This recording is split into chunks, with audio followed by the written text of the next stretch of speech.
Abra sua Bíblia no texto que nós fizemos a leitura, segundo o livro de Samuel, capítulo 23, a partir do verso 14. Quero destacar com alegria a presença dos irmãos que vieram das congregações, destacar também os irmãos que estão do grupo de crescimento, né? Os irmãos estão aqui hoje. Nós começamos uma nova fase nos grupos de crescimento, o GC, e a terça-feira tem se tornado aí um ponto de partida para o grupo de crescimento, treinamento, aperfeiçoamento dos nossos irmãos, que assim prosperem no nosso meio, em nome do Senhor Jesus. Amém? Deus abençoe a cada um dos irmãos que aqui estão nesse intuito.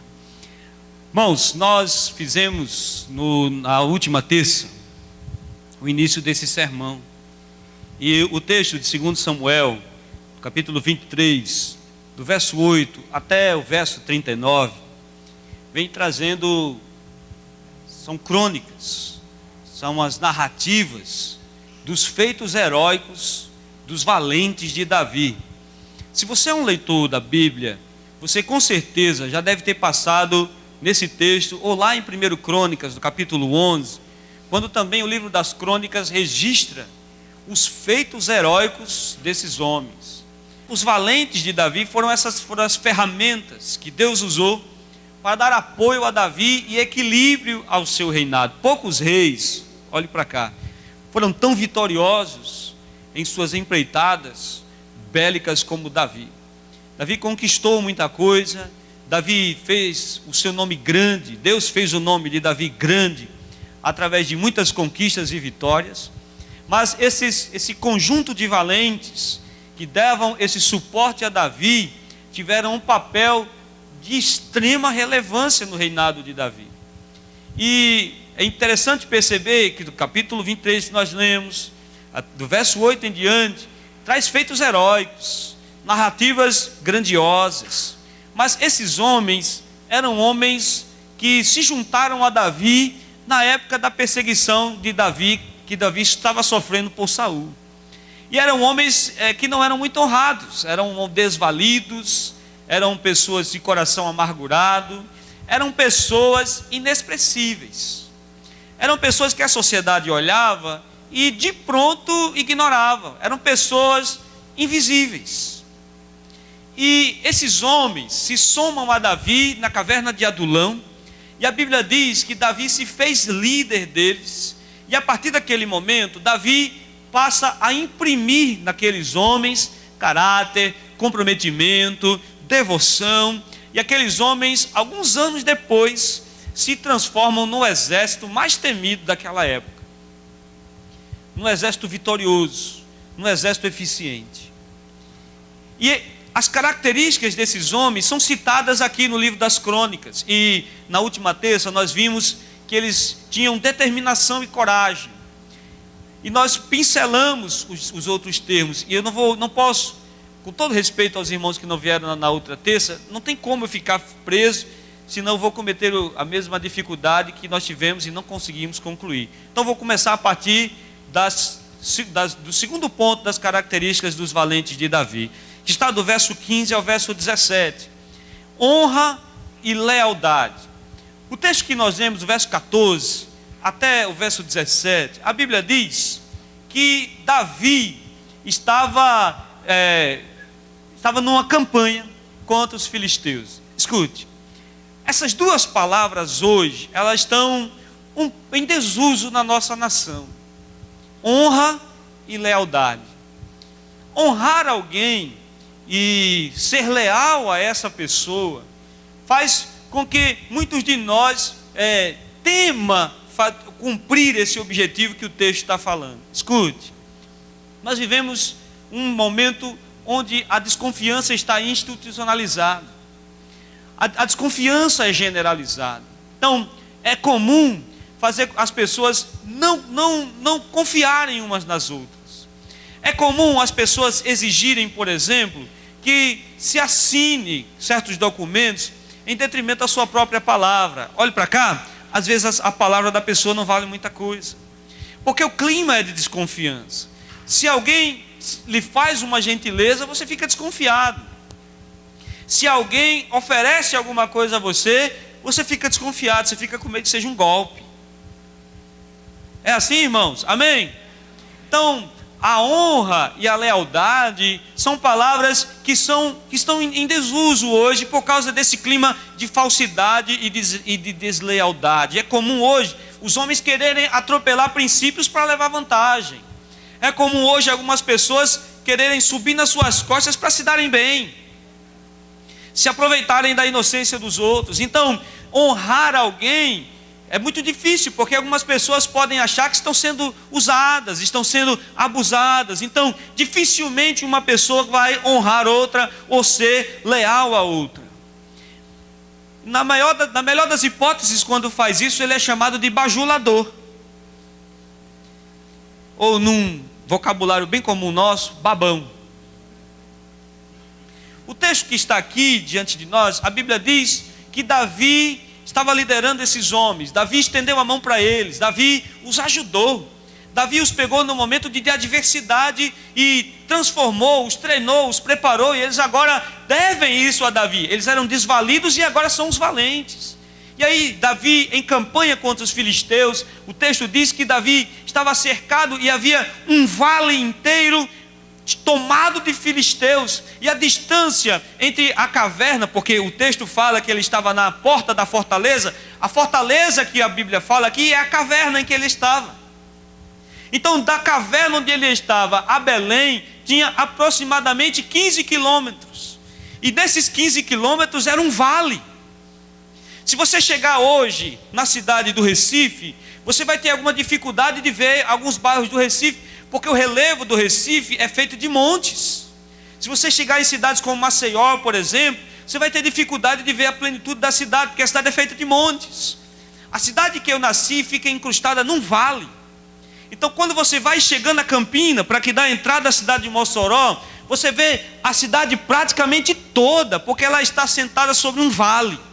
O vale não tem modificação de relevo, é um grande chapadão, e fica muito difícil alguém se esconder num vale. Então, somado à dificuldade, olhe para cá, da distância que eles tinham da caverna até a entrada de Belém, eles tinham 15 quilômetros num vale, num descampado, em que a qualquer momento eles poderiam ser pegos pelos filisteus. Tudo apontava uma forma contrária para eles não irem. Eles se arriscariam muito. Para quê? Para simplesmente atender a um desejo do seu rei. Para simplesmente honrar o seu rei, ser leal ao seu rei. Porque se nós olhamos para o texto no versículo 14, versículo 15, você vai perceber que Davi não pede, não manda, não há uma orientação de Davi para que esses homens possam ir até a fonte e tragam água para ele.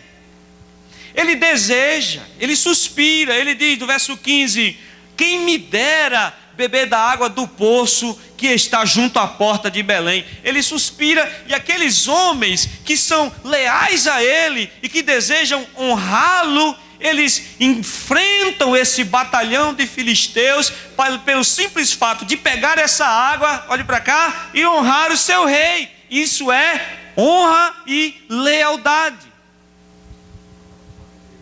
Os valentes de Deus, as características de um valente de Deus, o servo de Deus, ele honra e ele é leal, independente de quem seja ou não seja. Porque nós temos que entender que o cristianismo, ele é uma atitude pessoal, ele não depende do outro. Eu sou cristão não é porque você me trata bem, eu sou cristão não é porque você vai me fazer alguma coisa, ou você vai me fazer favores. Eu sou cristão porque temo ao Deus dos céus, temo Jesus Cristo, seu Filho, e sigo os seus preceitos, independente de você segui-los ou não. Você pode ser falso para mim, eu vou ser leal a você. Você pode me desonrar, eu vou honrar você. Eu vou honrar você porque eu honro os princípios que Deus estabeleceu para que eu seguisse. Eu sou leal porque eu cumpro os princípios que Deus estabeleceu que eu cumprisse. Então, independe da atitude do outro. Nós temos que honrar e ser leais. Nós temos que reaprender os valores de Deus, nós temos que reaprender e praticar os valores de Deus, porque a única coisa que nos faz diferentes do mundo é a prática do Evangelho de Jesus Cristo. Se não houver prática, nós somos iguais. Se não houver prática, nada nos difere dos outros, a não ser uma roupa social e uma Bíblia debaixo do braço. E é isso que muitas igrejas estão vivenciando, um evangelho de falácia, um evangelho de erro, um evangelho que não produz vida nem arrependimento. O Senhor nos chamou nessa noite para tratar a nossa honra e a nossa lealdade. Eu sou leal a você, e você tem o dever de ser leal a mim. Não como pastor, e também como pastor, mas sobretudo como irmão em Cristo Jesus. Diga amém, meu irmão. Eles tinham de andar isso tudo. Os valentes de Deus, eles têm honra e sabem honrar. Nós temos que ter honra, honrar uns aos outros, parar de estar nos engalfinhando em redes sociais, parar de estar atacando pastores em redes sociais. Ele está errado, tá? Vamos aqui corrigi-lo entre nós, vamos aqui trazê-lo entre nós, mas não causar escárnio no meio dos ímpios com nossas posturas contraditórias. Nós temos que ter honra entre irmãos, nós temos que ter honra entre igrejas, nós temos que ter honra no meio do evangelho, nós temos que ser honrados. Diga amém, meu irmão. Porque se você é um valente de Deus, e todo crente é um valente de Deus, ele tem honra. E quando ele tem honra, os outros, querendo ou não, têm que honrá-lo. Os outros o honram pelo que ele é. Os outros o honram, independente da sua posição social, independente se ele é rico, independente se ele é pobre, independente da sua posição dentro da empresa, ele é honrado, porque ele sabe honrar. Diga amém, irmão. Amém. Então eles são leais. Leais. E a lealdade parece que está fugindo como areia dos nossos dedos. Nós temos que ser leais. Essa coisa que está impregnada na nossa sociedade e sobretudo na classe política, e às vezes nós olhamos e achamos que aquilo realmente vale a pena perder a honra para conquistar alguma coisa. Não vale a pena. Nós temos que aprender a ser leais uns com os outros, a não permitir que se fale nas costas uns dos outros, a não deixar que o outro critique o outro para você, porque esse que leva a crítica para você, ele vai te criticar na frente de outra pessoa. Sabem ser leais. Oh, aleluia. Que o Senhor coloque isso na nossa mente e no nosso coração, a sermos leais aos nossos irmãos, a sermos leais aos nossos líderes, a sermos leais a uns aos outros, a sermos leais ao Evangelho de Cristo e a quem Deus nos colocou como liderança. Diga amém, meu irmão. Leais aos seus líderes. Ruth, eu citei esse texto, Ruth capítulo 1, verso 16, é um dos textos que mais exalam a lealdade de um para com o outro. Ele diz, Ruth 1, verso 16, a Bíblia diz que Noemi está em desgraça. Noemi, que tinha seu filho, seu marido, seus filhos casaram. Noemi está ali numa terra distante. A Bíblia diz que ela perde seu marido, ela perde os seus filhos, suas noras, fica só ela e suas noras. Ela diz às suas noras: olha, vão embora, procure o destino de vocês, eu não tenho o que dar, eu estou em miséria, estou em desgraça, não tem como eu fazer nada por vocês. Olha o que Ruth diz. Ruth era uma das noras. Disse Ruth: não me instes para que eu te deixe e me obrigue a não te seguir, porque aonde quer que fores, irei. Onde quer que pousares, ali pousarei. O teu povo é o meu povo, o teu Deus é o meu Deus. Onde que você morrer, morrerei eu ali, e ali serei sepultada. Faça-me segundo o Senhor me aprouver, se outra coisa eu não seja a morte, além de separar de ti. Somente a morte vai me separar de ti, ela disse a Noemi, porque eu sou fiel a você, sou leal a você. Eu sou leal. Noemi disse: vou embora. Eu disse: não, eu sou leal a você. Não é porque agora você está por baixo que eu vou deixar você. Não é porque agora você não pode me dar nada que eu não vou ficar com você. Aonde você for, eu vou. O que você comer, eu vou comer. Aonde você sentar, eu vou sentar. Aonde você morrer, eu morrerei. Isso é lealdade, irmãos. Falta isso em alguns de nós. Lealdade. Lealdade. Que se tivéssemos isso no nosso coração, não permitiríamos que se falasse dos líderes da nossa igreja. Não permitiríamos que se falasse de irmãos em nossa casa. Essa cultura perversa de se denegrir a imagem de outra pessoa. Meu desejo é que aquele que critica consiga o posto de líder um dia. É que aquele que é desleal um dia experimente. Eu tenho um exemplo de um irmão, que eu não vou dizer o nome. Eu liderei jovens durante muito tempo e ele era um severo crítico meu. Um dia eu estava saindo, eu estava ascendendo o ministério. Eu disse, agora ele assumiu. E um dia ele sentado na grama da igreja, ele chegou para mim e disse, hoje eu sei o que você sentiu. Eu nunca esqueci essa frase. Hoje eu sei o que você sentiu. Então sinta agora, para você ver como é gostoso. Vamos ser leais. Os valentes de Deus, olhe para cá, Davi os valorizou. Eles valorizaram Davi em troca. Davi valorizou eles, amém? Desvalidos, homens de espírito quebrantado, homens endividados, chegavam para Davi disse, eu vou querer ficar com vocês nada, procura outro canto. Davi disse, não, venham porque nós vamos trabalhar juntos, venham porque o Senhor vai fazer alguma coisa, venham porque o Senhor vai mudar esse quadro, venham porque Deus vai transformar essa situação. E Deus transformou. Aleluia.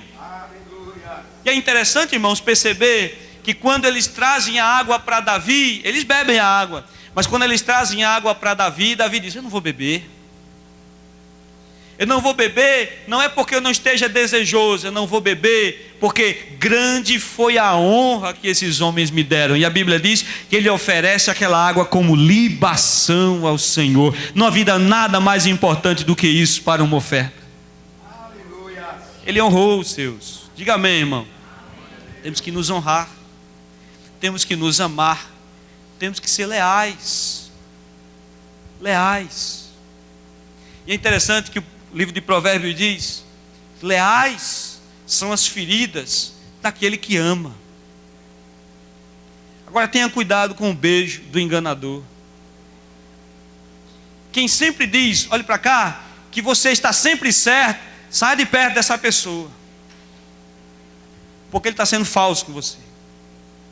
Porque nós não sempre acertamos, às vezes nós erramos. E quem é leal, olhe para cá, quem é leal diz assim, fulano, você errou, você precisa consertar isso.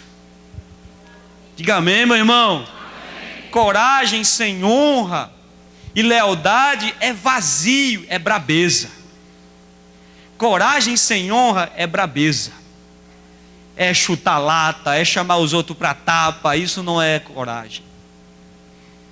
Coragem é saber negar-se a si mesmo. Coragem é saber ser leal. Diga amém. Amém. Se é leal, diga amém. Amém. Muito bem. Deve haver algo para que nós possamos nos apoiar. Escute.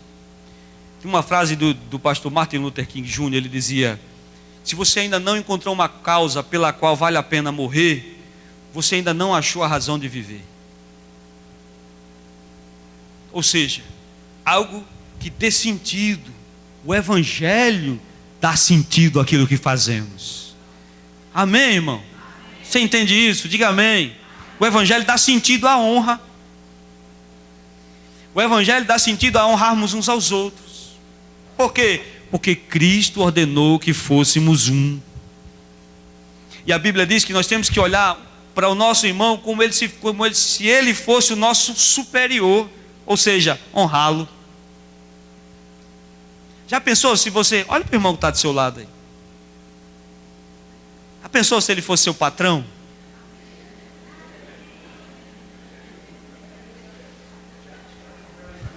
Não é? Será que ele... Já pensou se ele fosse seu chefe? Será que você ia olhar de cima para baixo ou de baixo para cima? Nós temos que sempre olhar para os nossos irmãos como sendo nossos superiores. Todos os santos viveram para morrer por Cristo. Os santos da igreja, que durante muitos anos, a história da igreja narra que se entregaram, se doaram e morreram. Eles viveram para morrer por Cristo. O maior prazer de um crente é viver e morrer para Cristo. Nós temos que recuperar isso. Nós temos que recuperar isso, e com o máximo de urgência possível. Alguém que se deva buscar, algo que se deva se apoiar, algo que se deva valer a pena.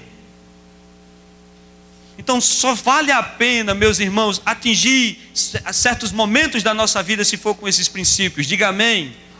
Honre, independente de qualquer coisa. Então, as características, vamos correr. As segundas características são honra e lealdade. O verso 20 ao verso 23 traz outras características: habilidoso e ousado. O valente de Deus, olhe para cá, é sobretudo habilidoso e ousado. Durante muito tempo, nós fazemos as coisas por fazer. Nós não fazemos para obter resultados. Nós fazemos porque vimos alguém fazer. Lembra aquela história que eu contei aqui, eu acho que foi no comecinho que eu cheguei aqui. Uma história em que se colocou, tem muita gente nova, eu vou contar de novo. Se colocou 3 macacos numa jaula. Se você lembrou da história, fique quieto. 3 macacos de uma jaula. E se colocou algumas bananas penduradas no teto da jaula, e uma escada, tesoura, para que se o macaco quisesse subir. Toda vez que um macaco subia para pegar a banana, um dos cientistas jogava um jato de água fria nos macacos que estavam embaixo. Não era no que ia pegar, era nos que estavam embaixo. E aí toda vez que um subia, a água nos de baixo. Os de baixo começaram a entender isso. E quando um queria subir na escada, puxavam ele para baixo, pau, para ele não subir mais. E se criou o hábito: quem queria subir, o outro puxava e batia. O que foi que aconteceu? Ninguém mais subia. Eles tiraram um macaco e colocaram um macaco novo. Quando ele subia, água no de baixo, pau nele. Eles tiraram 2 macacos e colocaram, aliás, tiraram um macaco e colocaram outro macaco. Você está entendendo quantos macacos tem na jaula? 3 ainda. Só que eles não jogavam mais água. E assim eles foram substituindo os macacos, até que todos os macacos que estavam dentro da jaula, nenhum deles tinha levado o jato d'água. Mas quando um deles queria subir, pegavam ele e arrastavam para baixo. O hábito de ver os outros fazendo fez com que eles fizessem também. Eu fiz um desafio aqui na igreja um dia, uma pergunta de profundidade teológica absurda, e eu fiz uma pergunta e eu faço ela de novo hoje: por que é que quando você vai orar, quando chega na igreja, você dá as costas para o altar? Você prestou atenção nisso? Quando você vai orar, você dá as costas para o altar. Explique teologicamente isso. Porque o banco é virado, não tem explicação, é mais confortável. A Eliane ora para frente. A gente ora assim. Por quê? Olhe para cá. Porque a gente chega na igreja, vê eu orando. Você copia aí. Você chega na igreja, vê o irmão no comportamento, olhe para cá, você copia ele. A gente estava conversando ali fora, que a gente estava brincando, que a gente está pegando um hábito de no meio da pregação a gente fazer assim, por causa de por causa do irmão que fica aqui falando, a gente vai vendo, vai pegando. Olha para cá, essa essa ortopraxia, essa prática, olhe para cá. Nós vamos aprendendo e fazendo. Nosso vocabulário crentez, nós ouvimos e copiamos. Durante muito tempo, olhe para cá, nós fazemos as coisas por fazer. Nós evangelizamos por evangelizar. Nós pregamos por pregar. Nós não fazemos para obter um resultado. E nós nos justificamos. E culpamos quem? Deus. Deus não quer. Se chega numa rua, bota-se uma caixa de som pequenininha que não aguenta muito rojão. Bota um irmão que tem uma garganta de aço e ele começa a berrar, gritar e blasfemar. Ele começa a gritar. Ninguém se converteu? Deus não quis. Deus não quis não. Você não foi eficiente. Você não pregou. Porque quando o evangelho de Jesus Cristo é pregado, olhe para cá, alguma coisa acontece. Podemos não ver, mas acontece. O apóstolo Paulo diz que nós somos o bom perfume de Cristo. Então às vezes você prega a salvação, às vezes você prega a rejeição, mas há uma reação ao que foi pregado. Não se consegue ficar indiferente ao que foi ministrado. Você entende? Diga amém. Do verso 20 ao verso 23, a Bíblia fala de um sujeito chamado Benaia, filho de Joiada. Verso 21, vai lá para o verso 21. Ele diz: matou também um egípcio, homem de grande estatura. O sujeito era grande, o sujeito era forte, o sujeito era, como a gente diz aqui no Nordeste, parrudo. Ele continua: mas Benaia o egípcio, trazia o que, irmão? Uma lança. Eu vou forçar o seu raciocínio agora. Mas o egípcio trazia uma lança. Mas Benaia o atacou com arrancou-lhe da mão a lança e com ela, olhe para cá. O que foi que ele fez? Não, ele matou. Ele usou a arma do inimigo. Olhe para cá. Ele poderia matar o egípcio a paulada. Ele poderia matar o egípcio com um cajado que ele estava segurando, sim ou não? Qual era a arma dele? Um cajado. Ele não desarmou o egípcio com um cajado? Ele poderia matar o egípcio com um cajado? Poderia. Poderia, mas ele gastaria mais tempo. Poderia, mas ele gastaria mais esforço. Poderia, mas ele se esforçaria mais. Então o que é que ele faz? Ele pega a arma mais eficiente. Quem é que pode me dizer com que Davi derrubou o gigante? Com que foi que Davi derrubou o gigante? Uma pedra. Com que foi que Davi matou o gigante? Com uma espada, porque a espada é mais eficiente. Então podia pegar uma pedra, ficar lá batendo, mas ele pega aquilo que é eficiente. Escute, não adianta fazer por fazer. Nós temos que fazer para sermos eficientes. Temos que ser eficientes no que vamos fazer. Você quer fazer o quê? Você quer discipular alguém? Não adianta falar somente, você tem que ser eficiente. Você quer aconselhar alguém? Olhe para cá, muito bem, você faz isso. Agora, não é falar por falar, não é falar palavras ao vento, não é fazer que está ouvindo e falar palavras bonitas ou palavras que um livro te ensinou a falar. Não, você tem que ser eficiente. Todos os dias quando eu vou subir a esse púlpito, todos os dias que o Senhor me dá a oportunidade para pregar, uma oração se faz presente nos meus lábios. Eu digo: Senhor, me faça eficiente. Que meus irmãos entendam, que o pecador se converta, que toda alma converta-se, que o Senhor fale aos corações. Que conforme eu fale, o Senhor produza no coração do meu povo amor, produza gozo, produza paz. E eu tenho visto isso na vida dos meus irmãos. E conforme eu prego nessa noite, eu tenho certeza, Deus está incendiando corações nesse lugar. Não é porque eu estou falando, é porque a palavra é eficiente. É a palavra de Deus, não é minha. Se eu fosse vender um produto aqui, tudo bem. Se eu fosse falar meia dúzia de abobrinha, tudo bem. Se eu fosse fazer um discurso político, tudo bem. Mas eu estou falando da inerrante palavra de Deus. Então ela é eficiente. Ela é eficiente para corrigir. Ela é eficiente para redarguir. Ela é eficiente para te ensinar o caminho. Ela é eficiente para te educar em justiça.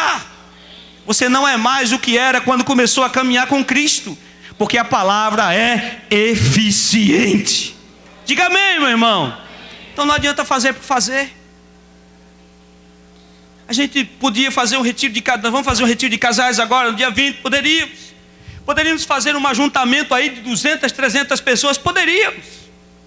Nós poderíamos fazer um evento de jovens e jogar 500 jovens dentro de um acampamento. Poderíamos. Mas nós queremos ser eficientes. Nós queremos que quando você volte de lá, o seu coração volte incendiando, dizendo assim: eu vou ser um marido melhor. Eu vou ser uma esposa melhor. Eu vou ser um pai melhor. A minha família será melhor. Porque os que vão, voltam assim.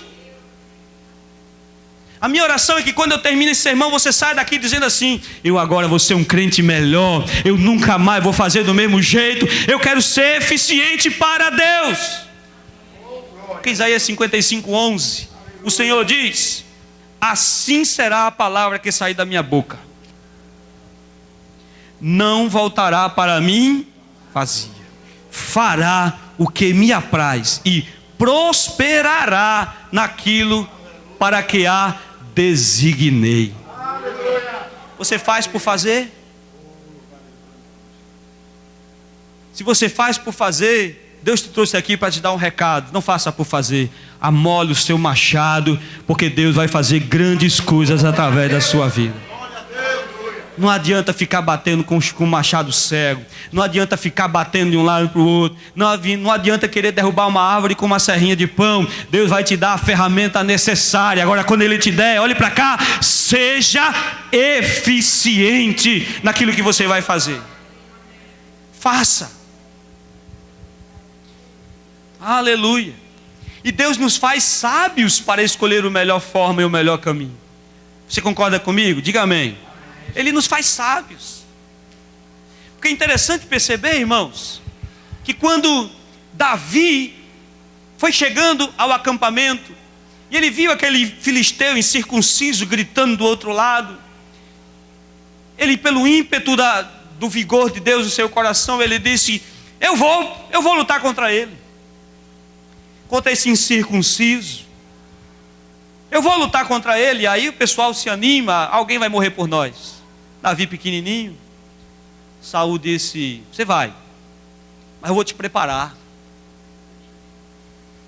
Bota armadura, couraça, bota capacete, bota escudo, bota espada. Eu imagino que Davi sumiu através daquilo. Ninguém viu. O que faz algo eficiente, olhe para cá, é aquilo que você maneja bem. Você me entende? Diga amém. Deixa eu botar você para pensar. Olhe para o irmão que está do seu lado, veja se ele está dormindo. Se ele está, cutuque ele. Cutuque ele aí. Nós vamos servir café antes do culto. Amém. Aqueles café que você toma, trava aqui atrás, ó. Forte. Um pacote de café para uma garrafa. Esqueci até o irmão me cochilando, tirou minha concentração. O que é mais eficiente? Uma espada ou uma pedra? O que é mais eficiente? Depende da mão de quem opera.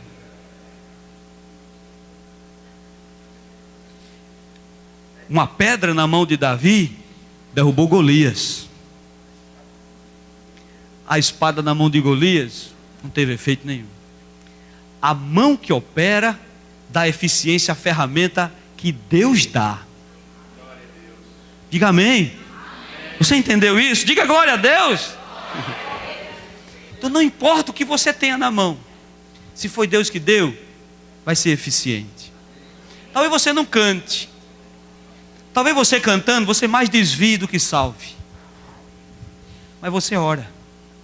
E você é eficiente na sua oração.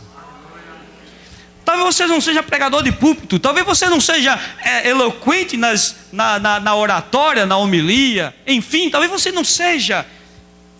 Mas você é eficiente no evangelismo pessoal. Talvez você não seja um grande evangelista, mas aí dentro de você existe um grande discipulador. Existe uma ferramenta para cada um de nós. Existe uma ferramenta para cada tipo de trabalho. Tome a sua ferramenta e seja eficiente para o reino de Deus. O que tiver para fazer, faça. Porque Deus te fará vitorioso naquilo que você for fazer. Diga amém. Porque a minha Bíblia diz que o mar se abriu com uma vara. A minha Bíblia diz que as águas amargas de Mara ficaram doces por causa de um galho que foi colocado naquele lugar. A minha Bíblia diz que um punhado de farinha tirou o veneno de uma panela. Então a eficiência não está na arma, mas em quem opera. E você é uma arma de Deus. Pare de dizer que você não sabe. Pare de dizer que você não pode. Pare de usar o discurso de Moisés e dizer, manda outro. Não, é você. É você que Deus vai usar. É você que Deus vai usar naquele lugar. É você que Deus vai fazer eficiente com aquilo que você tem. Aleluia. É um louco. Pegar um galho e rebolar numa água porque a água vai se tornar doce. É louco. Mas Deus abençoa os loucos através da sua ousadia. Você entende isso? Diga amém. Quem somos nós? Quem somos nós? Se chegarem para mim, chegaram para Billy Graham, não sei se é verdade, reza a lenda, que um presidente americano chegou para o pastor Billy Graham e disse, eu quero colocar você como secretário do meu governo. Ele disse, eu não vou me rebaixar, eu já sou ministro do Rei dos Reis. Eu não vou baixar minha patente. Agora nós chegamos para as pessoas no mundo e dissemos assim, você tem vergonha de dizer isso, eu sou embaixador de Jesus Cristo. Você me perdoe, alguns têm vergonha, eu sei que alguns têm coragem. Está doente, está alguma coisa? Eu vou orar agora e Deus vai fazer alguma coisa. Você entende isso? Diga amém, meu irmão. Cada um é eficiente com aquilo que Deus te deu para fazer. Eu dirigi uma congregação em Mossoró, eu tocava violão. Você acredita nisso? E a irmã Carminha, uma irmãzinha de lá, com 90 e poucos anos, quando eu toquei a primeira vez e saí do culto, 3 notas, sol, dó e ré. Quando eu saí do culto, ela disse, louvada, na calçada da igreja, não sei se a Eliane lembra, ela disse, graças a Deus, louvado seja Deus que o Senhor nos mandou um pastor músico. Coitado. Aquilo. Aí eu chego aqui e tem esses monstros tocando. Eu vou tocar para quê? Eles são eficientes. Eu vou cantar, tendo esses monstros aqui cantando. Eles são eficiente. O máximo que eu faço é dar uma entrada, vez ou outra, aperreio eles aqui, erra a nota, ele sobe, desce, puxa dali, puxa da colar, se agoniam. Mas eles são eficientes. Você é eficiente, eu sou eficiente, Deus nos faz eficientes. Aleluia. Efésios capítulo 4, verso 11, vou correr. O apóstolo Paulo, ele diz, ele mesmo concedeu uns para apóstolos, outros para profetas, outros para evangelistas, outros para pastores e mestres. Cada um de nós é alguma coisa, mas há algo em comum, cada um de nós é alguma coisa. Pare de ficar nessa zona confortável, porque você vai dizer, aqui eu não vou me machucar. Se eu não for para ali, se eu não buscar, se eu não fizer, se eu não tiver o ímpeto de fazer, eu jamais serei criticado, eu jamais sofrerei críticas. É verdade. Você ficará invisível. Mas deixa eu dizer uma coisa a você, você jamais experimentará as grandes coisas que Deus poderá fazer pela sua vida. Você jamais experimentará o que Deus vê pecadores se convertendo através da sua pregação. Você jamais experimentará ver pessoas se erguendo pela sua oração. Você não verá as grandezas de Deus porque você não ousou ser grande, preferiu ficar na clandestinidade. Ou você acha que esses homens de Deus saíram do anonimato porque eles queriam ser grandes? Não, eles queriam servir a Deus, e para servir a Deus eles tiveram que colocar a cara no mundo. É assim que Deus faz conosco, meus irmãos.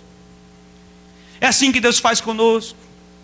Se nós não fizermos alguma coisa agora, urgentemente agora, se nós não mexermos agora, vai chegar um momento que não poderemos mais fazer nada. Porque o diabo está atacando a luz do dia. O diabo ataca nas nossas TVs às 4, 5 horas da tarde. Hoje as crianças são levadas, pelo pretexto de uma pseudo-arte, são levadas a momentos de constrangimento com homens nus. Hoje nós vemos aterrorizados o que se chama arte, uma incitação a todo tipo de coisa que não convém, a degradação da família, e nós estamos olhando com os braços cruzados. Onde está o povo de Deus? Onde estão os profetas de Deus que se ergueram contra Acabe, que se ergueram contra a iniquidade do povo, quando Deus diz: ergue-se, clama este povo com brada a plenos pulmões. Quando nós achamos mais confortável nos esconder e permitir que 2 ou 3 comprem a briga que é nossa, a briga é nossa. Por mais que sejamos pequenos diante do mundo, por mais que sejamos irrelevantes, o Senhor nesta noite ergue a bandeira, e quem quiser se alistar no exército de Cristo tem que sair do conforto, tem que sair da zona de conforto, tem que desafiar o diabo, porque o diabo tem que ser atacado, e não devemos nos defender, mas atacar.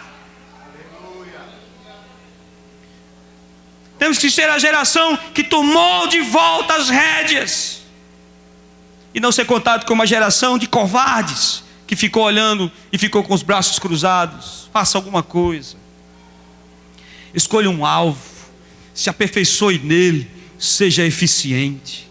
Não faça porque tem que ser feito, faça para ver resultados, faça para ver acontecer, faça para ver aumentar, faça para ver alguma coisa, faça para ver a vida de alguém se transformar, mude o mundo de alguém. Vamos sair do nosso egoísmo, meus irmãos. Vamos alargar as nossas tendas, vamos influenciar a nossa geração, vamos influenciar a nossa sociedade, influenciar a sua família, influenciar o contexto que nós vivemos. Faça alguma coisa. Trabalhe para salvar vidas e não para se justificar. Eu não tenho tempo, eu não tenho talento, eu não tenho dinheiro, eu não tenho nada. E quando chegar naquele último dia, o que você vai dizer ao Todo-Poderoso, que te escolheu, que te lavou com seu sangue, que te redimiu e disse: tu és meu.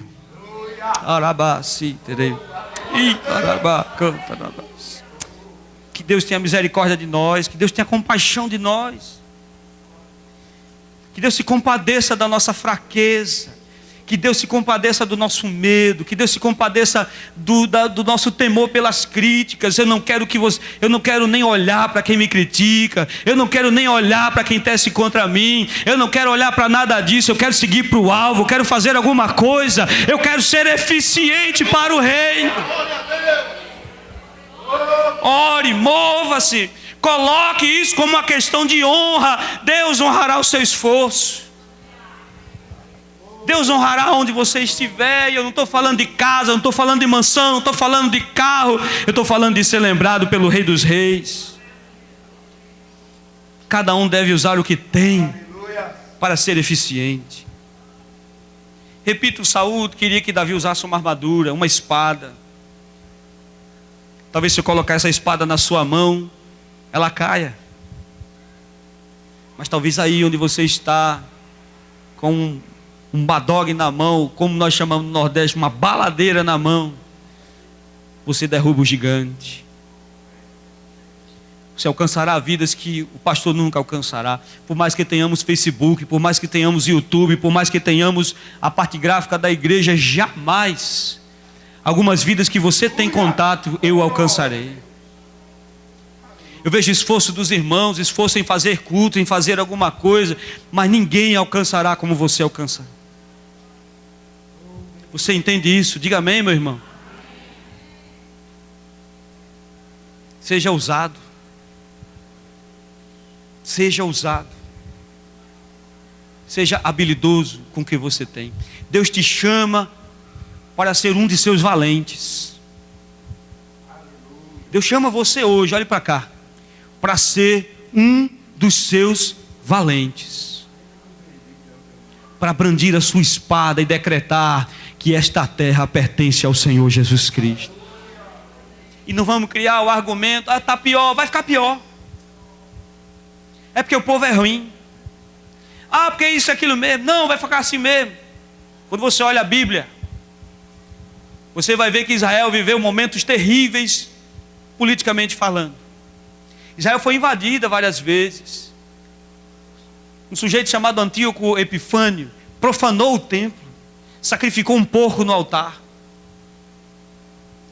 Mas em nenhum momento Israel disse, está assim, vai ficar pior. Vai ficar pior, olha, Deus disse que vai ficar pior. Não, Israel sempre creu numa coisa: um dia o sol da justiça brilhará. Aleluia! Aleluia! O que deve nutrir o nosso coração, olhe para cá, é que o sol da justiça brilhará. O sol da justiça brilhará, e não haverá injustiça, não haverá dor, não haverá morte, porque Ele reinará. Mas enquanto esse dia não chegar, eu vou me colocar de pé e vou ser um soldado de Jesus Cristo. Enquanto esse dia não chegar, eu vou dizer ao mundo que Ele é vivo, que Ele virá e que Ele julgará. Enquanto Ele for vivo, eu serei eficiente naquilo que Ele me colocar. Não serei mais um entre todos, eu quero ser um no meio de todos. Aleluia! Nunca me esqueci, irmãos. Eu já falei na igreja, do dia que eu fui consagrado ao ministério, num domingo. E aí eu desci do altar, alegre, feliz, mais jovem ministro na minha época. Hoje tem um mais novinho que eu, estou ficando velho. Mas era novinho, desci todo empolgado. Vou mudar o mundo, aleluia. Vou ganhar Mossoró para Jesus, aleluia. O Ouro Negro é meu. Ouro Negro é o bairro da igreja. Aí uma irmãzinha, cheia de alguma coisa que não era Deus, disse assim: mais um para enfeitar o altar da igreja. Parabéns. Parabéns. Mais um para enfeitar o altar da igreja. Aquilo acabou comigo. Porque quando a gente quer fazer alguma coisa para Deus, olhe para cá, a gente quer ser diferente de tudo que já existe. Você concorda comigo? Diga amém. Não é assim. Os outros fazem assim. Não quero saber dos outros. Eu quero fazer assim. Nós éramos desvalidos. Nós éramos desvalidos. Você concorda comigo? Quem éramos nós? Se você for botar no meio da nossa sociedade, quem éramos nós? Um ex-drogado, um ex-alcoólatra, um brigão, um Zé Ninguém. Mas aí, olhe para cá, nós fomos somados ao exército de Jesus Cristo. Você entendeu o que eu falei? Você foi convocado para o exército de Jesus Cristo. Você chega como um desvalido e você se torna um valente de Deus. Eu quero fazer uma pergunta para a gente encerrar, para a gente começar a encerrar. Você é relevante na obra de Deus? Você é importante na obra de Deus? Eu não estou falando importante porque seu dízimo é alto. Eu não estou falando importante porque você é deputado. Eu não estou falando importante porque você é prefeito, senador. Não! Estou perguntando que peso você tem na obra de Deus. Que diferença você faz? Qual o tamanho da sua importância dentro da obra de Deus? Esses princípios que nós falamos aqui forjaram homens. Esses princípios podem nos forjar bons soldados, coragem e determinação, honra e lealdade, habilidade e ousadia. Eles forjaram os valentes de Davi. Você quer ser um valente ou quer ser contado com os covardes que vão voltar? Não devemos ter medo. Mateus capítulo 28, a partir do verso 20, Jesus diz: todo o poder foi me dado no céu e na terra. Todo o poder, aleluia. Marcos diz: esses sinais seguirão aos que creem. Glória a Deus, aleluia. Aí aparece um outro dizendo: os dons acabaram, os sinais acabaram, os discípulos foram os últimos que operaram, morreu, acabou. E aí me perguntaram: o que você acha disso? Acabou para ele, porque os sinais seguem aos que creem. Se ele não crê, acabou para ele. Mas eu creio que meu Deus ainda cura. Eu creio que meu Deus ainda liberta. Eu creio que meu Deus ainda opera. Eu creio que meu Deus pode pegar um viciado em crack, largado no fundo do poço, transformar ele numa nova criatura. Eu já vi pessoas viciadas sendo libertadas. Eu já vi pessoas sendo curadas. Eu já vi a glória de Deus sendo revelada na vida de pessoas. Porque alguém um dia ousou fazer a diferença na vida deles.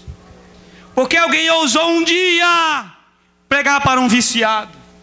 Porque alguém ousou um dia pregar para alguém que não tinha futuro. Porque aos olhos dos homens alguns não têm futuro, mas Deus sabe o destino de cada um de nós. Aleluia. Aleluia. Deus quer alistar pessoas aqui nesta noite para o seu exército, para sair dos domingos, para sair só dos cultos de domingo, para sair da mesmice de somente ensaiar e cantar. Deus quer te usar para coisas ainda maiores. Deus quer te levar para salvar vidas. Deus quer te usar para salvar almas para o seu reino. Deus quer te usar. Você vai ver as grandezas de Deus operadas através de suas mãos. Você crê nisso? Diga amém. Você vai ver. Você vai ver. Isaías capítulo 6, eu vou encerrar com esse texto. Versículo 8. Depois que Isaías viu toda a glória de Deus, depois que Deus falou a Isaías, depois que a glória de Deus se manifestou de forma sobrenatural naquele lugar, Deus faz uma pergunta a Isaías: você já viu tudo, Isaías? Você já sabe o que é, Isaías? Essa é a glória de Deus. Quem já experimentou da glória de Deus? Levante sua mão, diga glória a Deus. Você já viu, meu irmão? Está aqui, é isso. Aí ele faz uma pergunta a Isaías: a quem enviarei? Quem há de ir por nós? Eu deixo essa pergunta para você. Eu deixo essa pergunta para você. Até onde você está disposto a ir pelo seu Deus? Isso é uma declaração de guerra. Até onde você está disposto a ir por Deus? Seja um valente de Deus. Aleluia. Se a ordem de Gideão fosse dada hoje: Gideão, diga aos covardes que voltem. Em qual grupo você estaria hoje? O Senhor não nos prometeu uma vida fácil, mas Ele prometeu que lá no meio do vale da sombra da morte, eu não precisaria temer nada, porque Ele estará comigo.